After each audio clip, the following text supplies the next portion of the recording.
de faire ça.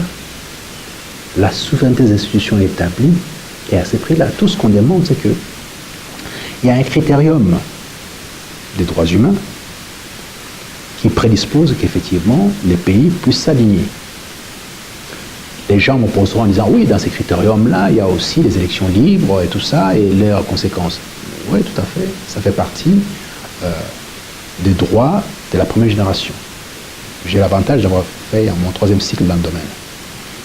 Et dans les droits civils et politiques, donc première génération, parce qu'il y a 3 types de droits aujourd'hui, c'est la première génération, 2e et 3e génération. Première génération, droits civils et politiques, notamment les élections. Hein.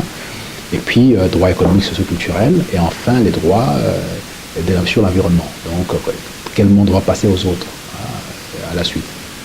Alors, sur ces premiers corps des règles de la première génération, la souveraineté n'est pas négociable, mais les avis sont autorisés, notamment pour dire, voilà, les choses sont passées comme ça et tout ça, il faudrait peut-être faire attention prochainement pour les améliorer. Ça s'arrête là. Mais il n'y a pas une décision à mesure de pouvoir réformer la décision interne. Ça n'existait pas. Qu'est-ce donc la révolte métaphysique? Très brièvement, la métaphysique, c'est, pour l'essentiel, c'est comprendre comment les choses fonctionnent, comment la raison organise les choses. C'est ça la métaphysique.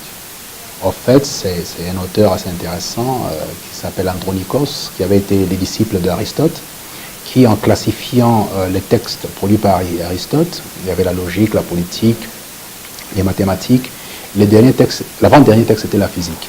Et puis venait un texte qui n'avait pas de nom, il n'y avait pas d'intitulé, alors que les autres avaient des intitulés. Alors ce dernier texte, c'était un texte qui se posait la question sur les autres textes, c'est-à-dire la formule quelconque en mathématiques ou en physique et tout ça, comment est-ce qu'on l'appréhendait, comment est-ce qu'on l'expliquait de manière raisonnable. Donc, la métaphysique, méta, c'est après, vient après la physique, tout simplement. Il a classifié ça en sorte que ça vienne juste après la physique. Mais